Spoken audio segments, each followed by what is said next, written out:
Hello mga kaibigan, this is Joyan Montilla para sa hashtag Alagang Jack All Access. Tampok natin ang Jackliner Bus Body Number 8862 biyaheng Lucena Avenida.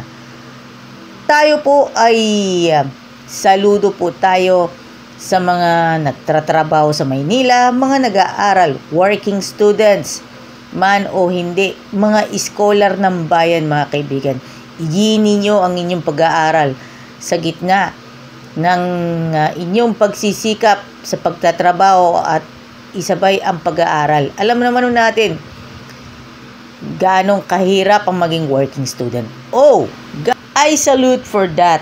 Sa mga kaibigan natin mga working students, mabuhay po tayong lahat.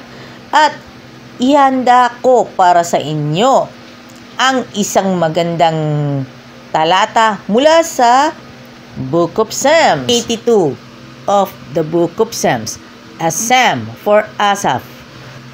God standeth in the congregation of the mighty. He judged among the gods.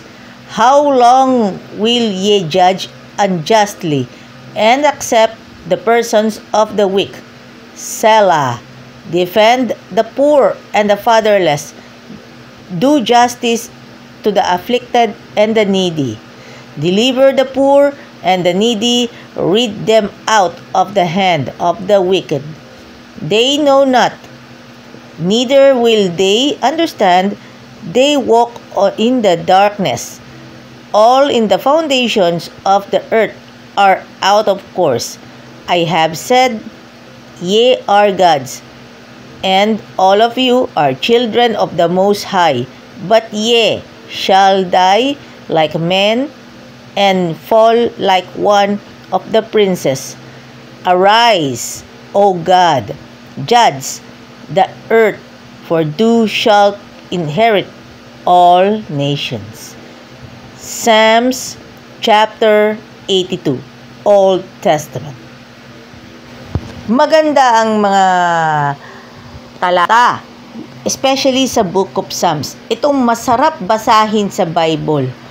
Especially sa mga nagsisimula pa lang magbasa ng Bible. And of course, do you understand? Sana po magkaroon po ng Bible subject sa mga public school.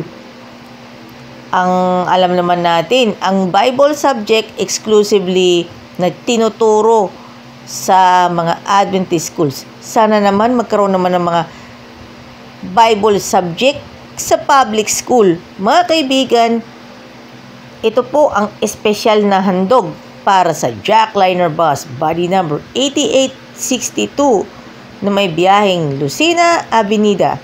At shoutout muna tayo sa mga kaibigan na natin sa Batang Maynila at syempre Batang Quiapo. And of course, sa lahat ng mga kaibigan po natin sa Jackliner at mabuhay po tayong lahat.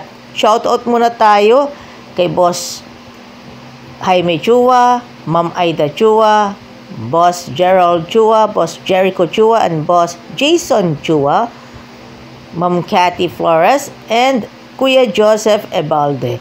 Also as well, kay Kuya Ryan Dinglasan, kay Kuya Alas Carvalho, maging kay Gerald Sacopon, especially sa mga members ng Lutukan Seventh-day Adventist Church and San Rafael Seventh-day Adventist Church, maging sa lahat ng church ng Seventh-day Adventist sa Metro San Pablo by District.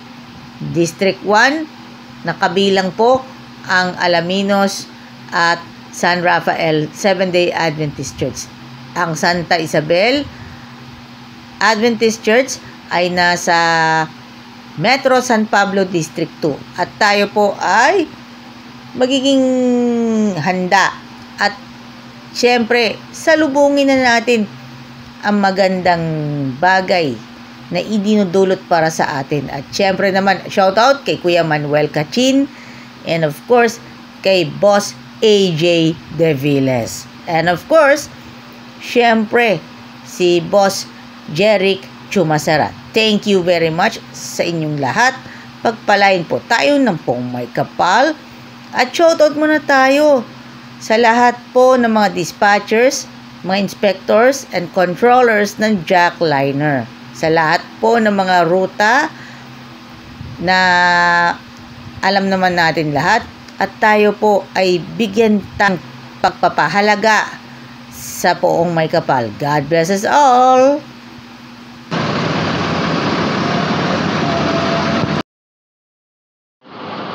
Sa lahat ng passengers, 24/7, tuloy pa rin ang biyahe.